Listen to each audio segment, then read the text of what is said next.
And we're live. Welcome, friends. Happy Sundays. On Sundays, we Sinister. Miko says, hello, superantonio and Sadie. Hello, mods. Good morning / evening, everyone. Good morning / evening to you, friend. Appreciate you. Thanks for being here. And David is also here. David with the snake emoticon from Miko. How are you doing, old friend? Thanks for being here. What's for dinner? And how's your lovely wife, Christina? A freshly minted mod. Batzaro says hello, says howdy, Batzaro. Welcome to Sinister Sundays, where we explore the weird, the unexplained, the imaginative, and illusory. I make that up as I go along. I don't know what we do. It's a stream where we discuss interesting paranormal events. Chrissy V is here. Chrissy V says, hello. Greetings, Chrissy V. This one is not witch related, regrettably, but I think you might enjoy it. Okay. Missing 411 refers to a series of novels or books. They're not novels. Come on, and documentaries about a how do I explain this? About the alarming number of people who go missing every year in America's national parks.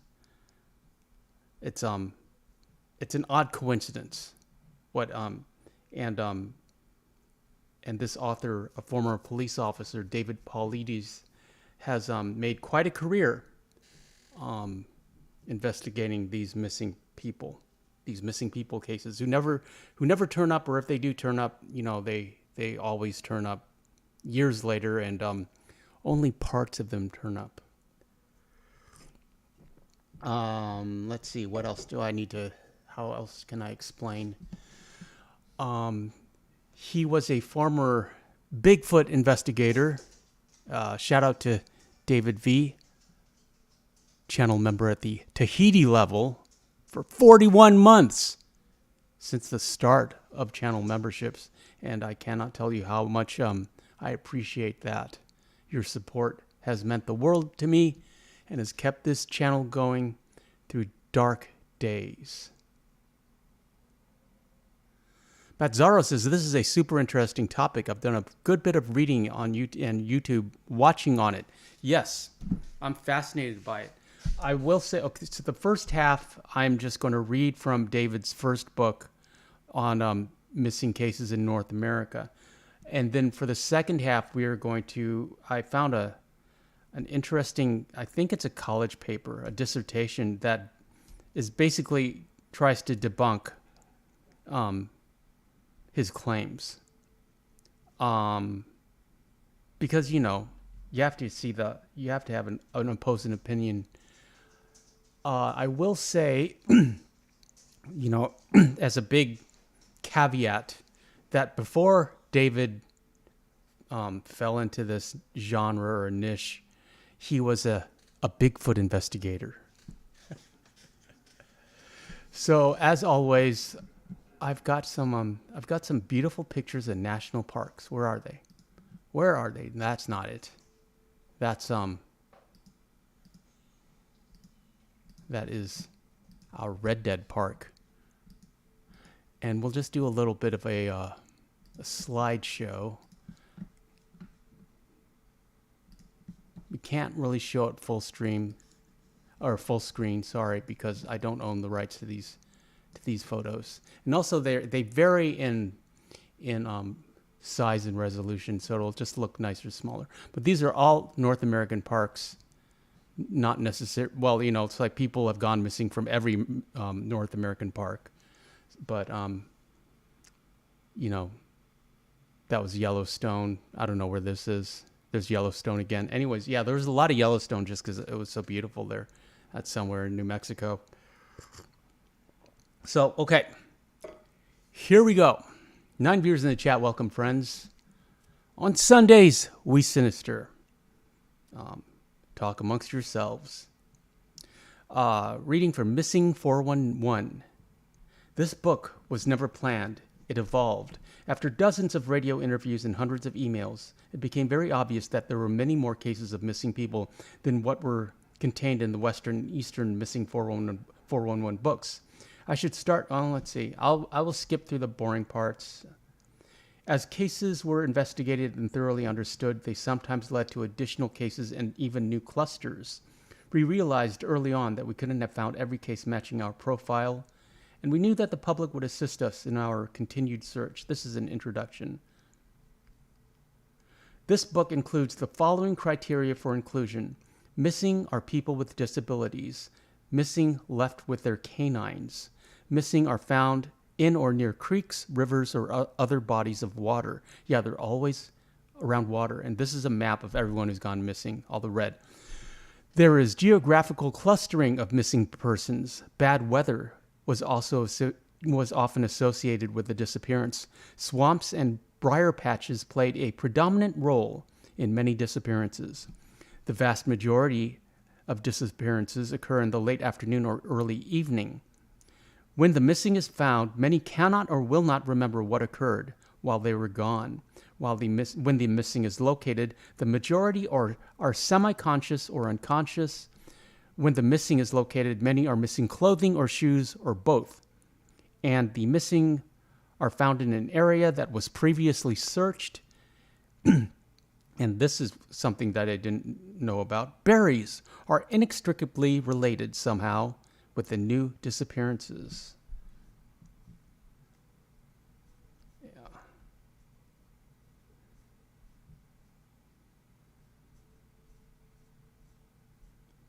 I'm just skimming forward. I got this on a PDF.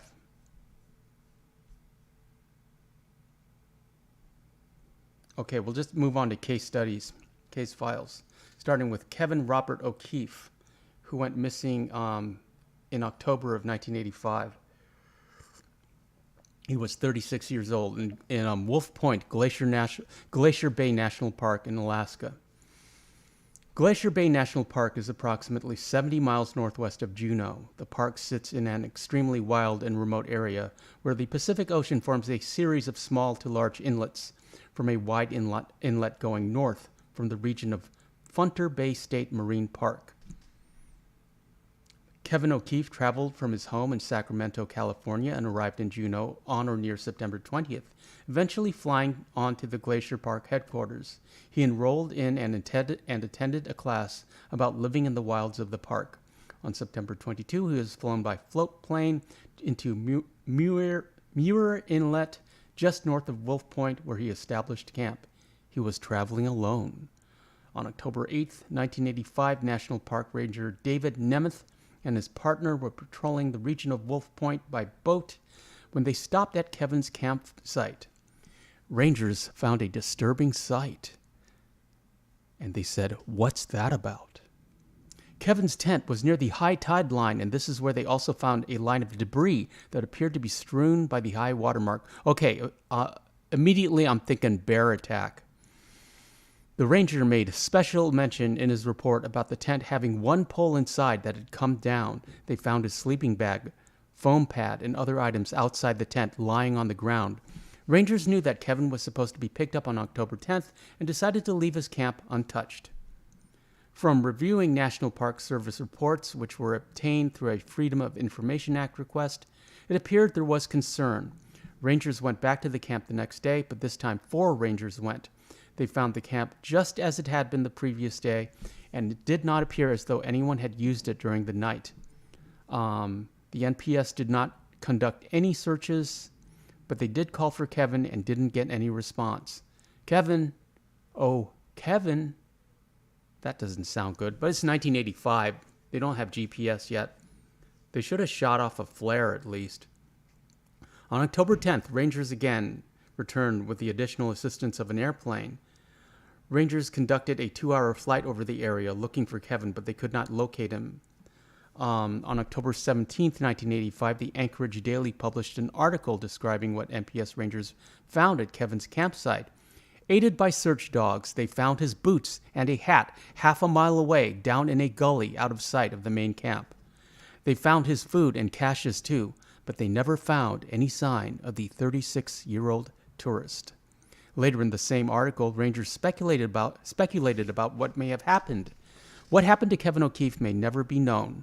Rangers have rejected early speculation that he was eaten by bears.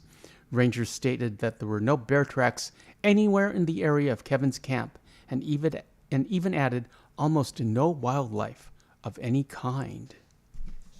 Yeah, but what if the bears were teleported by alien technology? What if there was some sort of a moving black hole? Some sort of rift in the time-space continuum? A review of the NPS report and itemization of Kevin's property indicates items that were located at intervals of 60, 120, and 200 to 300 feet from his tent, and that his boots and knit hat were found in a gully. It appears that everything that Kevin needed to survive was at his camp.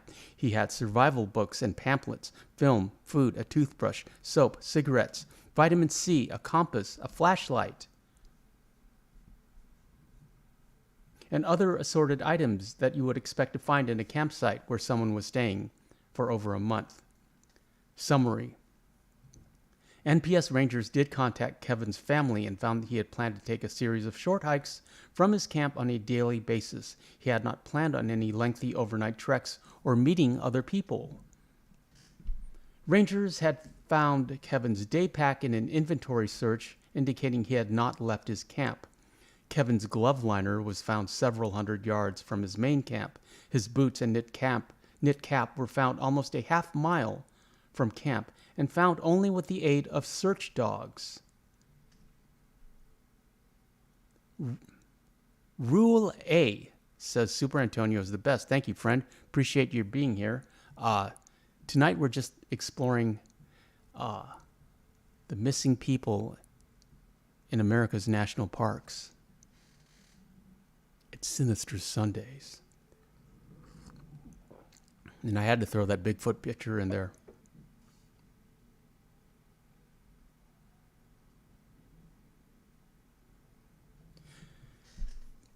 If you have been a reader of cases I've outlined in past books, you'll understand how these clues start to look familiar. Patrick Whalen disappeared from Glacier National Park in Montana in November 2000. His tent was found crumbled, same as Kevin's, and his boots were inside his tent. Patrick Whalen was 33 years old when he vanished, and he was never found. There are too many cases to quote where the victim vanishes, and yet their shoes are somehow found, or the victim is found without their shoes. Yeah, what is it about the shoes? What's that about? The aliens like shoes. And boots. Alaska is a location that is not forgiving. You must have shoes if you are to survive. Rangers never answered the obvious question of why Kevin's sleeping bag and other items were outside the tent. It makes no sense. Rangers did not find any indications of an animal attack, and there was no blood located at the scene. Knowing that Kevin's boots, day pack, primary pack, sleeping materials, and food were located at the site, one must deduct that Kevin was at his camp when something happened. It's apparent that there are no animals in the area, as Kevin's food was not disturbed. Why would Kevin take his boots off? Did Kevin voluntarily take his boots off? It's amazing how someone disappears in a mountainous area somewhat near a population zone, and hundreds of searchers participate in the hunt. When you disappear in a remote region, hardly anyone looks for the victim. This was not a week-long, sustained ground search for Kevin O'Keefe. There were a few flyovers, boats cruising the coast, but not an extensive ground search. Why? It appears obvious that Kevin was somewhere inland from the point where they found his boots. Why not keep going deeper into the woods? What is deeper into the woods? What are they hiding? What do they not want to find? What do they know that we don't know? It is a Red Dead mystery. If Kevin's boots and glove liner were found quite a distance from his camp, I would suggest a sustained effort to search in that direction. This effort was never made by the NPS Rangers. Why? Moving on to Michael Timothy Palmer and Charles Palmer V. Also, Gerald DeBerry. They went missing on 10/10/2011 in Fairbanks, Alaska. It is very rare. It is a very rare event when a search team finds its missing party and then has to start searching for one of their own personnel. This is exactly what happened on October 10th, 2011, along the Stacey Highway at mile 70, northeast of Fairbanks. Gerald DeBerry was a volunteer that responded to a call to search for Mindy Stratz of Utah. DeBerry was a veteran of searches and knew the area very, very well. He responded with his green Yamaha Kodiak, shout out to Kodiak, well, it's Kodak, four-wheeler, and joined the efforts to find the woman. This event started at approximately 2 a.m. when Mindy got separated from the other four-wheelers in her group. Mindy's brother Michael Stratz contacted authorities and reported her missing. Michael went to the Long Creek Lodge and told law enforcement that his sister was lost on a trail coming back from the wilderness. He reported that her red four-wheeler trailer, and Jack Russell Terrier had also vanished. Alaska State Troopers responded and started to gather troops for a comprehensive search. In the morning hours of October 10th, a number of searchers had arrived to assist. Late in the afternoon, Gerald had made a comment to others that he was starting to get cold. "I'm starting to get cold," he said to others. "Welcome to Alaska," they said back. Other searchers built a fire, and someone gave Gerald another overcoat. After Gerald got warm, he again went out looking for Mindy. As Gerald was out searching, another volunteer found Mindy alive and well near Frozen Foot Creek. There are few details available about Mindy's case other than what's been noted. Searchers started to gather and head home when someone noticed that Gerald hadn't come back to his vehicle. Some of the original search teams went out to look for him. It was reported that Gerald was last seen 4 miles from the trailhead that they had started searching.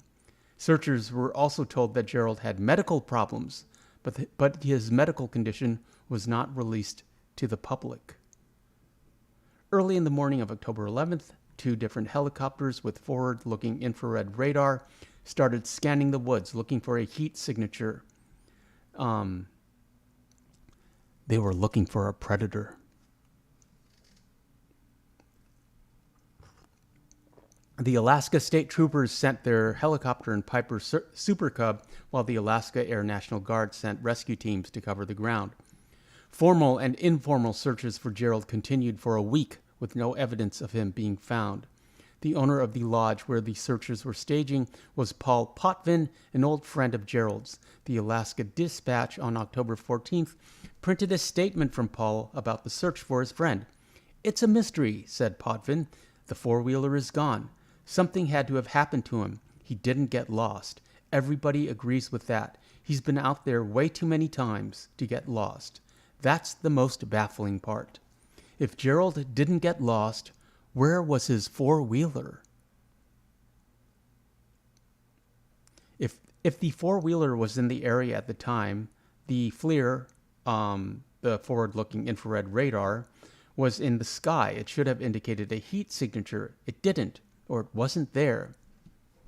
Almost 1 year after Gerald vanished on Labor Day 2012, a miner was walking near the Faith Creek mine at mile 69 on Stacey Highway and found Gerald's four-wheeler. It was on a slight incline and the engine had been turned off. There was another massive search for Gerald in the region surrounding his vehicle, and nothing was found. Summary. I pulled maps of the Faith Creek area to understand the location where Gerald's vehicle was found. It was located one small mountain range to the northwest of Stacey Highway. There's actually a roadway that travels from the highway north toward the mine. There is a small valley that borders the northern side of the small mountain that moves parallel to the highway. It is extremely hard to imagine how Gerald was unable to find his way back to search headquarters, even if the vehicle had failed. The man knew the area very well. The conditions were such that it was no more than a walk of 3/4 of a mile from the vehicle to the roadway. Gerald would have known not to walk further north because there was a larger mountain in that direction.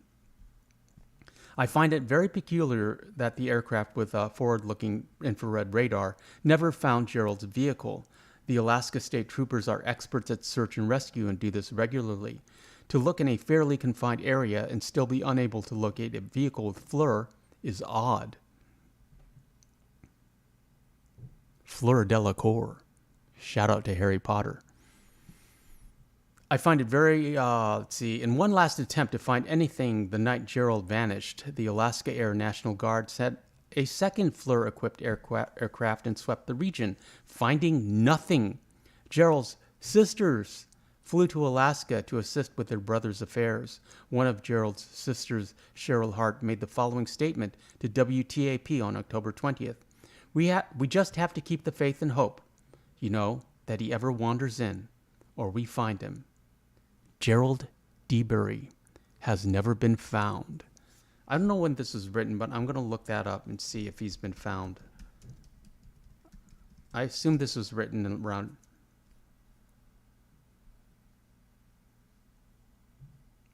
No, he's a cold case. He is still missing. I'm sorry. I'm not laughing. Well, I am laughing, but I'm not laughing about that. Paul Michael Lemaitre, who went missing on 7/04/2012 in Seward, Alaska. His age at disappearance was 66 years. As someone who has run in several 10K races during my years, I know that fatalities associated with road races are unfortunately a reality. Having a runner disappear, though, is not only unusual, but almost unheard of. I will admit that the races I've run were along major city streets and not through forests or rural areas. The disappearances we are discussing here occurred at one of the oldest races in the world, at a location where they had never before had a fatality or disappearance, the Mount Marathon in Seward, Alaska. Seward is a port city just 60 miles south of Anchorage. With its primary elevation at sea level, the Mount Marathon is described as following on the Seward Chamber of Commerce website. Launched in 1915, the 3-mile Mount Marathon is a combination run, hike, and scramble up Seward's signature 3,022-foot peak. The race is limited to a certain number of runners that are chosen through a lottery and competitive activities. The race starts in downtown Seward and then heads up the mountain to the summit and then back down again. The site states that minor injuries are common. Major injuries and disappearances are not. The exact length of the course is 3.1 to 3.5 miles. But yeah, it's straight up. The average angle of the trail is 38 degrees. The steepest slope is 60 degrees. Yeah. And the start the start is at the corner of 4th Avenue and Adams Street in downtown Seward, and the finish line is 4th Avenue and Washington. Yeah, it's going to hurt going up, and it'll be better going downhill. On July 4th, 2012, Paul Michael Lemaitre had done all of the preparation possible for the race of a lifetime. At 66 years young, Paul was in very good shape for his age and was a civilian employee at Joint Base Elmendorf-Richardson. He was a counselor who assisted people leaving the military in getting their resumes in order. He had registered for the Mount Marathon and was assigned bib number 548. Paul had family members at the start line at 3 p.m. when the gun went off to begin the race. Paul had decided that it was a feat to finish, not to race to the finish. He just wanted to make a respectable run and complete the course in a timely manner. Just as a barometer of how fast this race can be completed, Fred Moore, age 72, completed this year's course in 1 hour, 11 minutes, and 34 seconds, and this was Moore's 43rd consecutive race.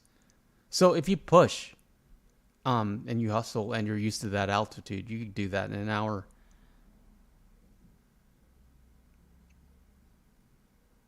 As the race was taking place, there were a few unusual events that were occurring. In two separate incidents, runners fell in a steep section of the course and were seriously injured. There were very few details about what exactly happened other than the injuries were listed as serious. This was an unusual occurrence for the race, as the Chamber of Commerce was proud of its history of being a safe race. Paul was wearing black running shorts and a black running shirt. He had poor eyesight and was not wearing the glasses the day of the race. From all accounts that were reviewed for this segment, Paul was the last racer on the mountain. On July 9th, 2012, an article on the KTUU website had this explanation from the last person to see Paul. According to the chamber, a race timing crew stationed at the top of the mountain began its descent about 5:45 p.m. The lead timer, who was not named in the statement, spoke to Lemaitre at about 6 p.m. when he was nearing the top of the mountain. I got something in my eye. Excuse me.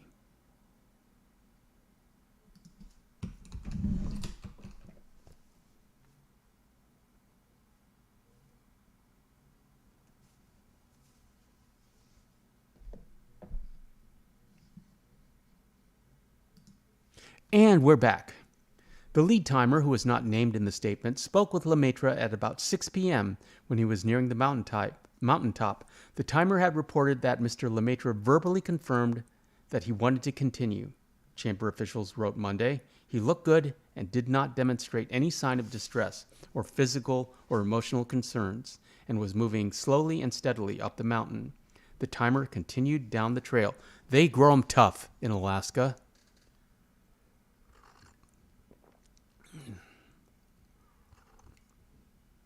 At 6 p.m., a race official spoke to Paul's wife and explained that he had been seen and was fine. They explained that if he wasn't down the mountaintop in 90 minutes, she should contact the authorities, but they thought he was fine. At 8 p.m., Paul's wife contacted race officials and notified them that Paul had not come back. Race officials contacted the Seward Fire Department, who in turn contacted the Alaska State Troopers, and a search was started. Searchers encountered treacherous conditions as they tried to cover every conceivable location where Paul may have wandered. The visibility was horrible at times as fog hit the mountain. Ground searches confronted 2 black bears that ran away from the people. No grizzlies were sighted. There was a dusting of snow near the summit of Mount Marathon the night that Paul vanished. Searchers carefully examined the area and found no tracks. Alaska State Troopers with helo teams responded and continually covered the mountain with FLIR and found no evidence of Paul. The Alaska Mountain Rescue Group covered the mountain on the ground and found nothing related to Paul. To understand the scope of the search for Paul, the Alaska Dispatch ran an article on July 9th, 2012, explaining who contributed to the effort to find the runner.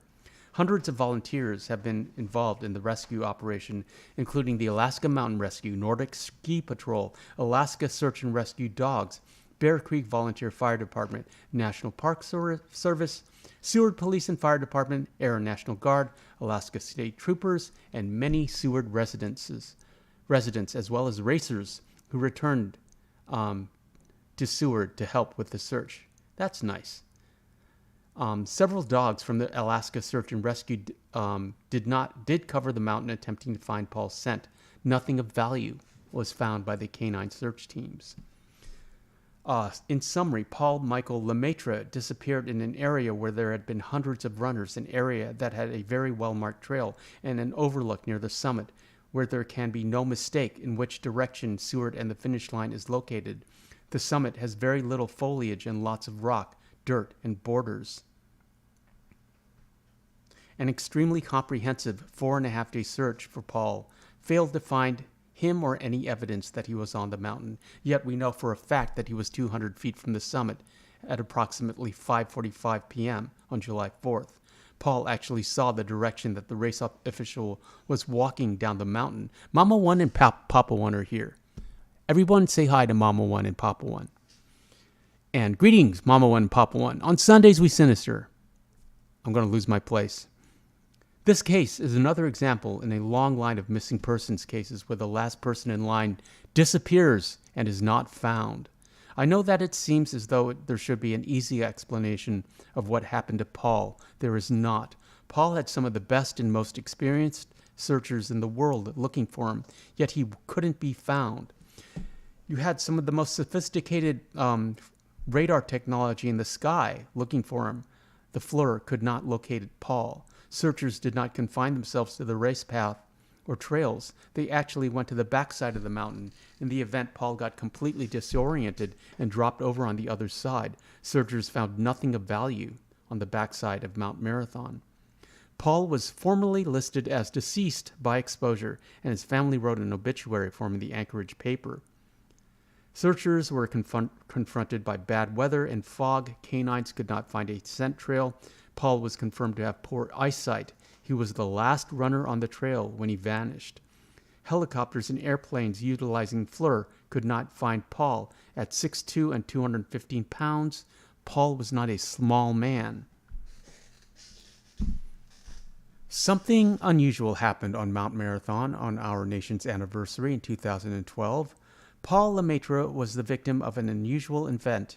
In the unfortunate event that another disappearance occurs in this area 30 years from now, the fact that someone disappeared on Mount Marathon will not be in any missing persons database because Paul Lemaitre is legally dead.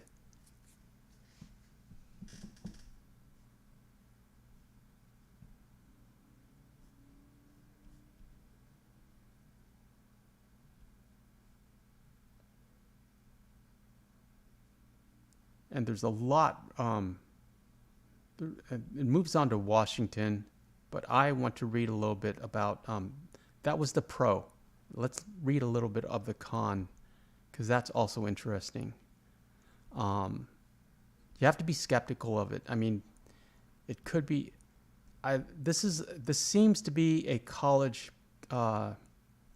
PhD dissertation from Seattle University by a lady named Madeline Oster, and it's from 2020, and it's called The Mishandling of Missing 411 Phenomenon, and offers an alternative viewpoint.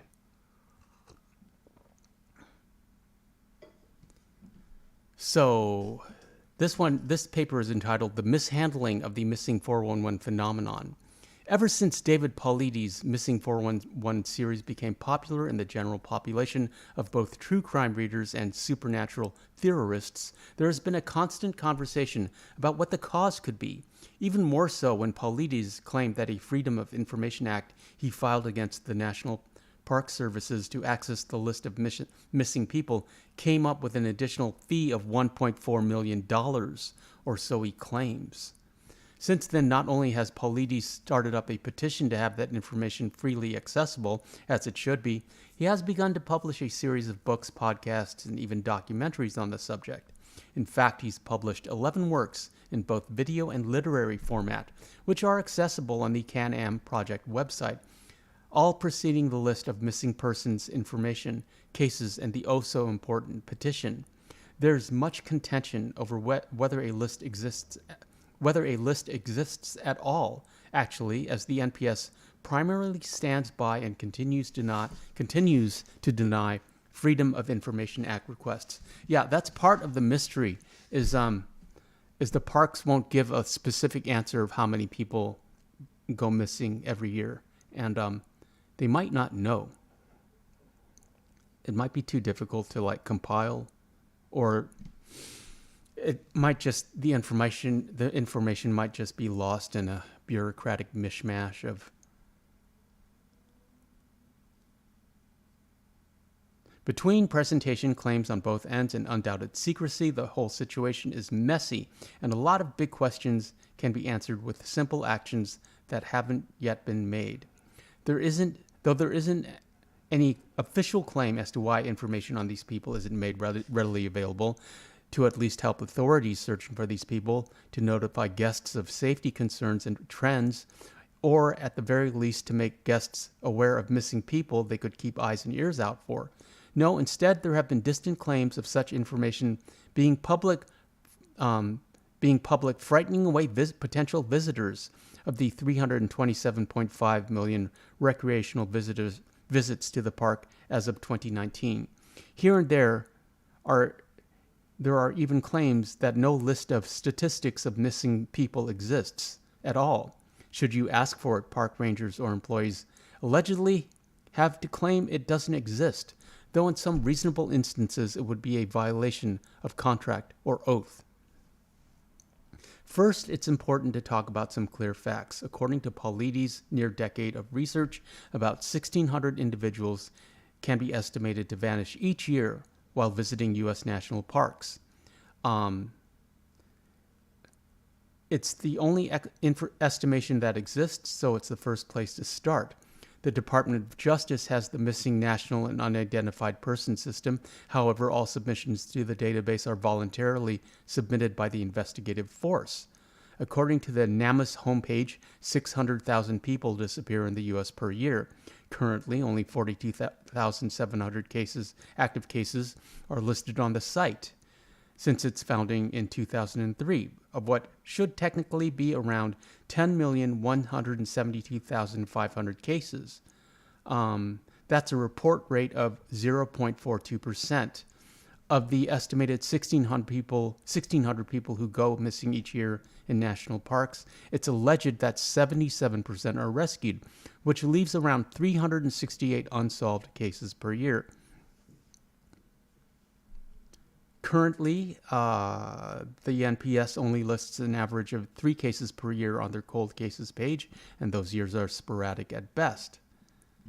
However, despite frequent claims on in online missing 411 communities, as seen on Reddit and many other online forums were alleged, it appears that the NPS does in fact have the capability to launch detailed investigations for those people who go missing in national parks.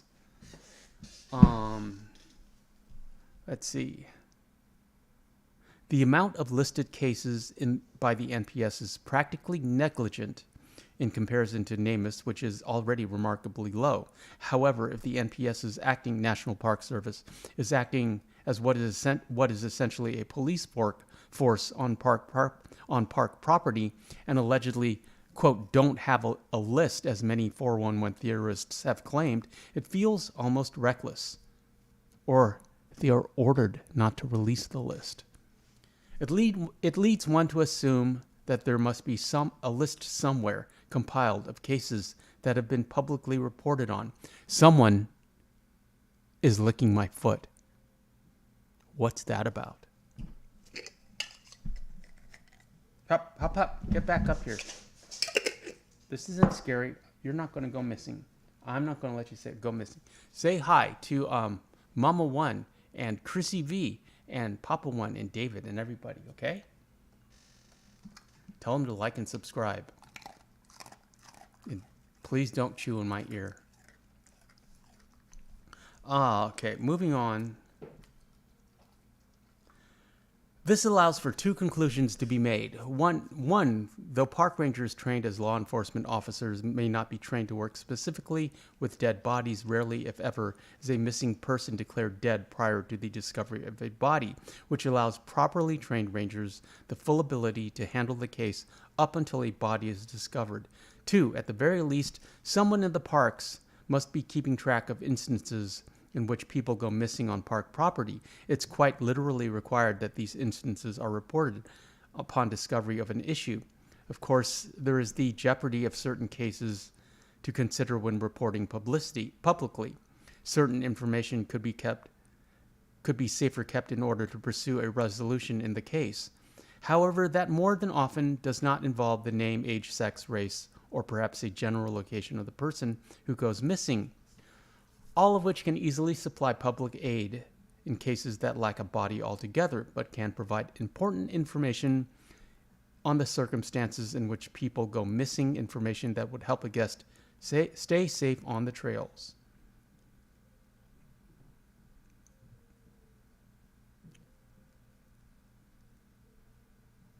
Let's see.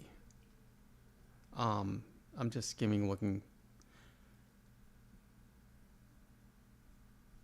Okay, here we go. Discussions over presentation and interest aside, another massive point of contention is over Paulides' claims. For the most part, of the missing 411 community agrees that Paulides has proposed the following claims over the years: that people who go missing are either particularly young or old, that they tend to have Germanic surnames, that they tend to be highly educated, that they tend to be mentally ill or physically disabled, and more recently, that they were wearing red when they went missing. Other bodies are found partially undressed or wedged in crevices, and that it's particularly strange when remains or clothing is found near water or up on high hills. This brings up three issues. One, on the latter issue, many of the instances Paulides believes are strange can be easily explained. When clothes are found intact or bodies are found without articles of clothing, paradoxical undressing. But let's look that up. I know what that is, but I cannot explain it succinctly. So let's go to Google. I hate AI. AI will give you but we're reading the AI answer right now. Paradoxical undressing is a medical phenomenon that can occur in people with extreme hypothermia and is characterized by the victim removing their clothes despite the cold. Yeah, they're freezing and dying, but they get hot. It's a form of irrational behavior that's common in cold-related deaths and can be a factor in up to half of hypothermia-related deaths. Bodies found wedged in small cracks and crevices, predator storing, or terminal burrowing behavior, also an effect of paradoxical undressing. I gotta look that up because that sounds scary and creepy. Terminal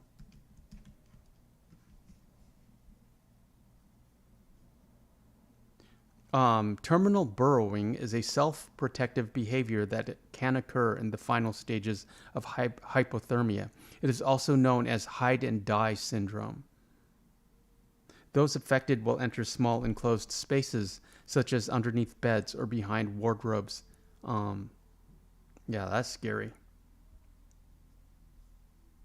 But, on Sundays we Sinister.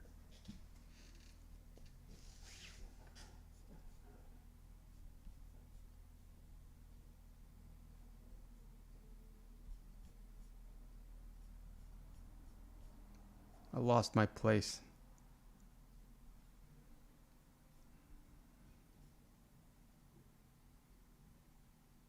Bodies found high up on hills or cliff sides or in boulder fields. Well, for that, isn't it often taught or passed about to hikers and explorers to reach high peaks or locations to signal for aid or to be picked up by rescue helicopters?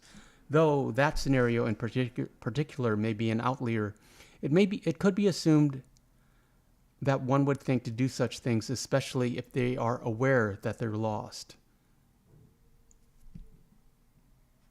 2. Paulides couldn't have come to these conclusions without some form of compiled data, of which so far he hasn't provided. And 3. Those claims are simply not correct. Firstly, Paulides doesn't publicly display any data to support his claims. On the CanAm site, only 8 cases are listed. Paulides, according to his map and many interviews and podcasts, says he has thousands of cases. This is a claim explicitly stated in a data skeptic article, which goes to supposedly disprove a lot of Paulides' claims, which is presented in a recorded. Referencing another lecture. Though not much can be said in the way of Germanic surnames or wearing red, what's most common is that middle-aged Caucasian men go missing. Of the 243 cases observed in this instance, 189 were male, 132 were between the ages of 20 and 59, and 220 were Caucasian. Yeah, but what's the overall, racial, I'm not going to say diversion of or equity. It's like I would say that camping and hiking is primarily a white people activity. Statistically, and also America, as much as media doesn't want you to believe, it's like, or tries to tell you differently, is overwhelmingly white. It's like 85% white. You wouldn't know that from TV and movies, though. Sadie's white. What's that about? I didn't even notice when I got her. It was my nephew who like complained that she's a white dog. He said this is the only brown part of her. And so he said when he met her, even though he loves her, that he wished that this was the white part and the rest of her was brown, the opposite. And that made Sadie sad. Let's see. Over and over again, these men were allegedly experienced hikers, had some form of pre-existing health issue, or were the age of where underlying health issues become problematic, or were very actively engaged in dangerous trails. This is the polar opposite of what Paulides claims. Oh, wow. Take Michael Lemaitre, for example. We just talked about him. He was 65 years old when he went missing and taking part in a 3-mile race up Mount Marathon in Seward. He was known to be physically fit, but hadn't ever been on a mountain before. And as of the 2012 race, some participants suffered broken bones due to the sheer intensity of the race. It was explicitly stated that Michael, at the time of his disappearance, was in last place, was not carrying any water, and though eager to continue, was never seen again. Michael's case is one of undoubtedly many that, while sad, go without any real answers. That's where the questions come in. Not only is Paulides primarily wrong in his claims, personal beliefs aside, he's seemingly fallen from where he once stood as respectable. Not only does he and Can-Am present themselves in a way that's less flattering, flaunting books over the cases they could be discussing and bringing attention to, but he has yet to officially present any solid evidence, statistics, data, a list that one would assume an experienced researcher like himself would have. On top of that, the NPS seems quite irresponsible for not having some form of database where we, at the very least, know that these cases are being monitored, especially when there is an established organization as a law-keeping force on federal land within the NPS. Let's see. Though the supposed number of missing people in the park on parkland may be minuscule to those who go missing nationally every year, their cases deserve just as much attention as any other. The truth is, with most of these cases, there are no bodies. We can never really know what happened to many of those who go missing in parks. But there's no use trying to bury them while the hope that there may still be evidence out there remains. Hiding them completely away or burying them behind false theories and conspiracy will bring them no closer to conclusion. And the first step to fixing the injustice done to these cases is open honesty, no matter how ugly it may be. And let's see if we can find something on missing 401 conspiracy. I want to talk about that a little bit. How's everyone tonight? How is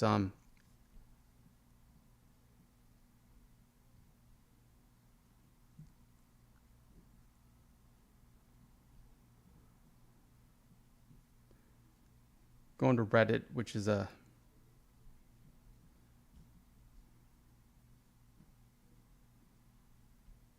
there's an Alaska Triangle.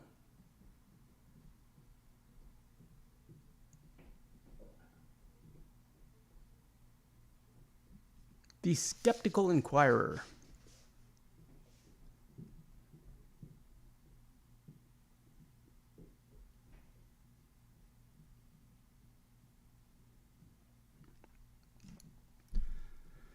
Paulides has consistently avoided providing any explanation for the cause of these supposedly mysterious disappearances. He's joined the ranks of those who are just asking questions.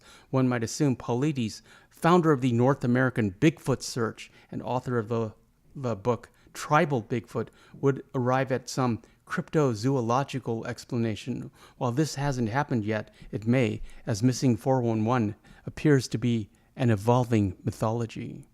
When pressed for a causal explanation, Paulides has remained evasive. He sees his role as an investigator pointing to a problem, not a cause.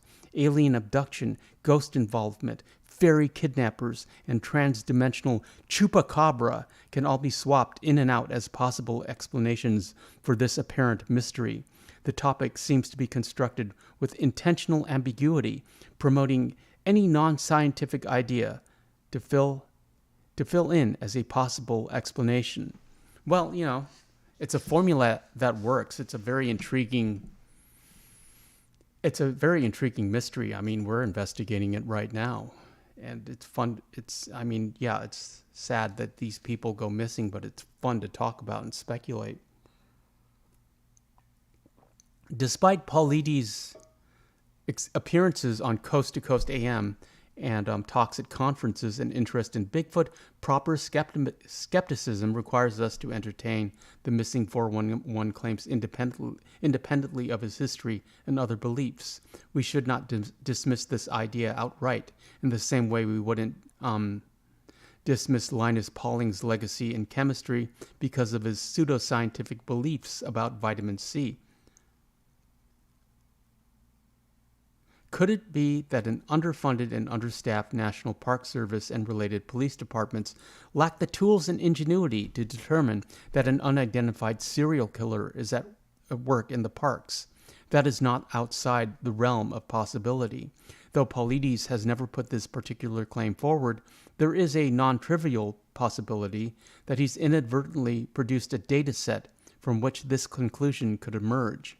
Of course, it does seem that Paulides leans towards more supernatural conclusions. Yeah, I mean, I always lean towards more of a terrestrial explanation. So I like the idea of like some Murphy Brood family living in the caves, living off the land, and I like that idea. But I also like, bears and the bear explanation, the UFO explanation, the vortex. Perhaps a time portal opened up and they were sent back 100 years to the past or the future. That happens all the time in Star Trek. I was fascinated by the intrigue of the Missing 411. It's a Blair Witch vibe, which would have me eagerly in line on the opening night of a Hollywood thriller with this premise. My curiosity was also piqued by the vagueness of the claim and the remote possibility that Paulides could be onto something legitimate, but with a practical explanation. One case involved a hunter who never returned from his hunt. His car was found, but his body was never recovered. A second case involved a hiker. Paulides mentioned that law enforcement officials have said they believe foul play was involved. As with any unexpected loss of life, both cases are tragedies, yet both cases are banal and devoid of any apparently unusual qualities. In another case, two stranded parents with known drug problems had a car breakdown during a snowstorm. Paulides reported the parents' remains were found scattered. I was unable to confirm the scattering, but I was able to confirm that their infant child was never located. Well, that's mountain lion or eagle. The oldest victim in my audit involved a 69-year-old hiker climbing Mount Shasta, moving alone in wind conditions estimated at 70 miles per hour. Once he split off from his companions, he was never seen again. I was finding these cases to be fairly mundane until I arrived at the hiker's disappearance. Following a deadpan factual reporting of the details, Paulides quotes a local person saying cryptically that according to local legends, beings called Lemurians lived underneath Mount Shasta. Maybe the Lemurians got Carl. The text is decorated sparsely with this and other head-scratching non sequiturs. I like how this fellow writes. For example, in the last case of my brief audit, a woman named Amy disappears while exercising. Her body was never recovered, but her wristwatch was found in a riverbed years later. Paulides points out that years after that, a woman named Anne disappeared from the same place. He felt the need to point out that both of their names start with A, and their first name only had 3 letters. I can only presume Paulides is open to the possibility that some nefarious Batman villain is at work at this. Beware the 3-lettered killer. It's moments like these, or a statement that the fact that berries and berry bushes play a common role in many disappearances is quite intriguing, sometimes make me wonder if this work is in satire. Could such a statement be a wink to the reader, or could this be a viral marketing technique? It is a viral marketing technique for an upcoming video game or feature film. While not implausible, I don't think that's the case. Everything about Paulides' work seems sincere. My interpretation is that he genuinely believes something mysterious is going on. He's factual in most of his reporting and generally respectful of the missing. Never is someone faulted for being at the wrong place at the wrong time. If anything, Paulides praises the missing for being in peak physical condition and deeply experienced with outdoor activities, making their disappearances by natural causes seemingly all the more unlikely. Not all of the missing persons cases qualify as missing 411. Paulides describes the pattern of these cases. The pattern consists of some loose criteria, such as canine rescue dogs not being able to pick up a scent. If true, in a given case, it's evidence for labeling as missing 411. If false, this contrary fact can be ignored. So he is only taking data from missing cases that support this cluster of theories.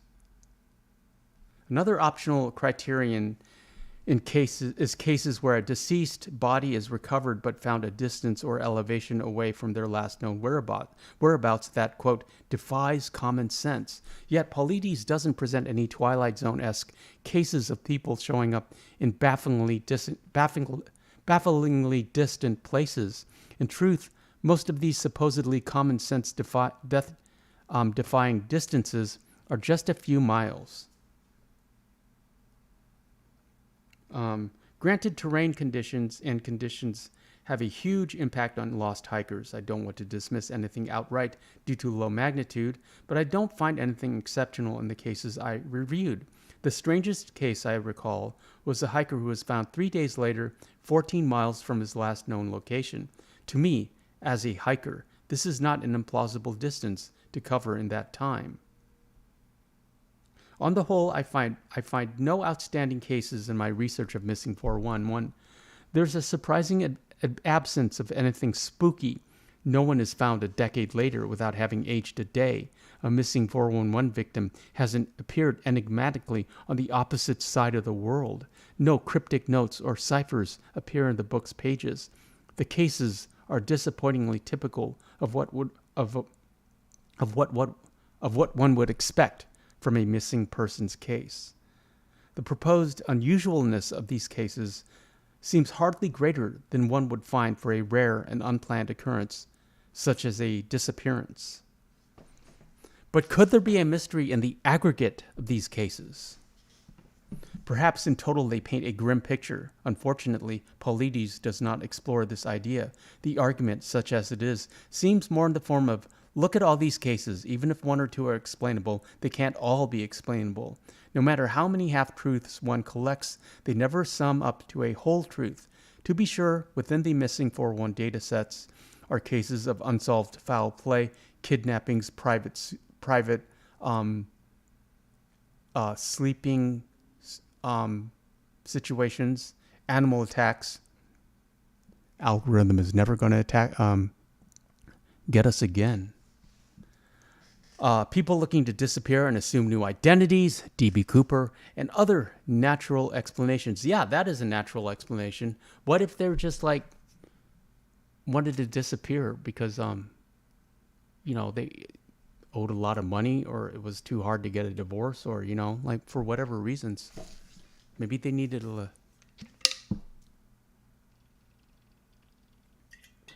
I've never known anyone who's disappeared that I can think of. I knew this one girl.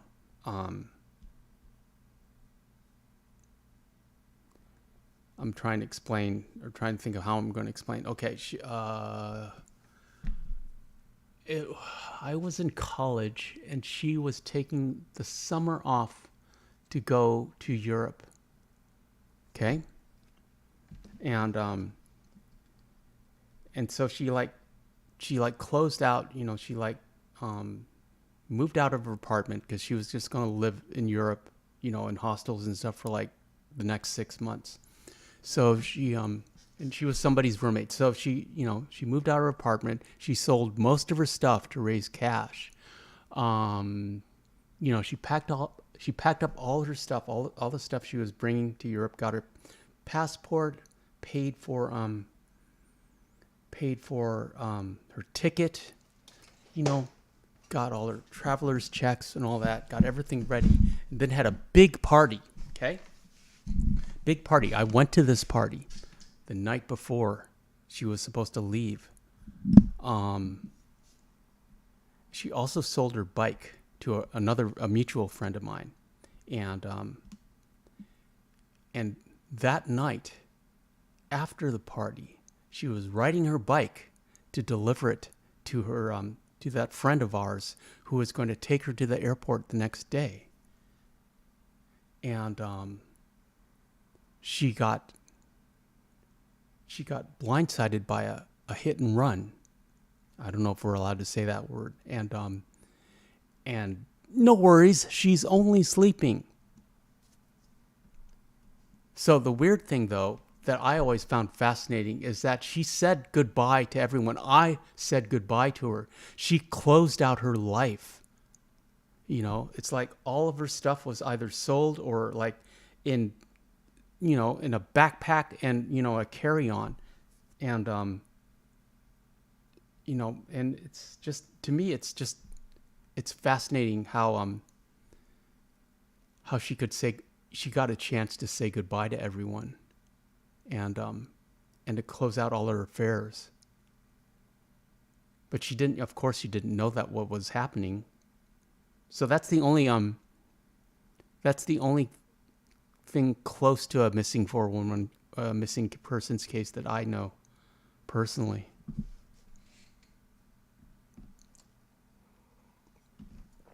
At any rate, let's get rid of these national parks. I'm sure you're tired of. How is everyone? Appreciate you being here. What do you think? What do you think of missing 411? Papa One has a lot to talk about. Mama One, what's for dinner? And David, are you still here? What's for dinner? I had the second half of my leftovers from the Cheesecake Factory. The second half of that omelet. That's good. I'm a little bit hungry now, though. I also had a Diet Coke last night, or, at the Cheesecake Factory. I hadn't had a Diet Coke in so long. I don't crave them as much as I used to. And to be honest, I mean, it was okay, but I kind of wish I'd gotten a milkshake or something else. David says, tacos de papa. Sadie is lying on her back, upside down, looking at me from the couch. What's that about?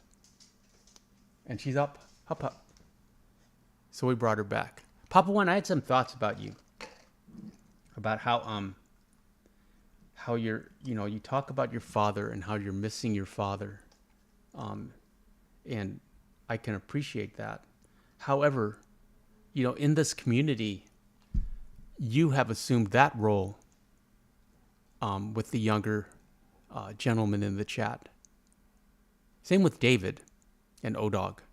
So they're always good at giving fatherly advice to the young, unruly bastards over here.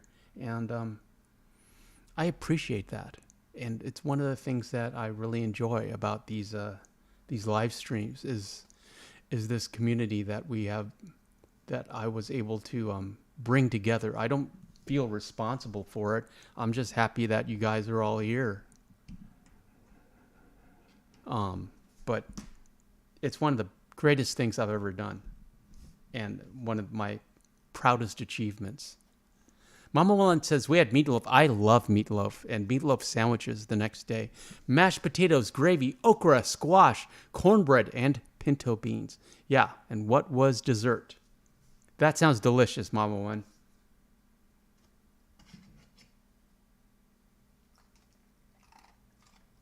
I had half a mashed potato omelet from Cheesecake Factory from yesterday.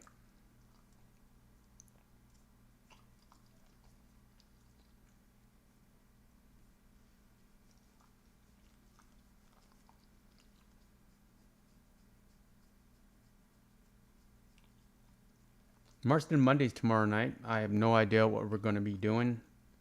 Yeah,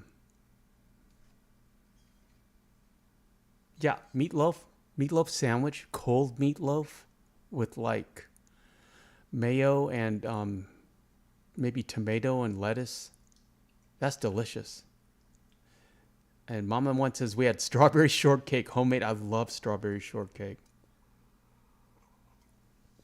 You know, I also love strawberries and shortcake. This one here.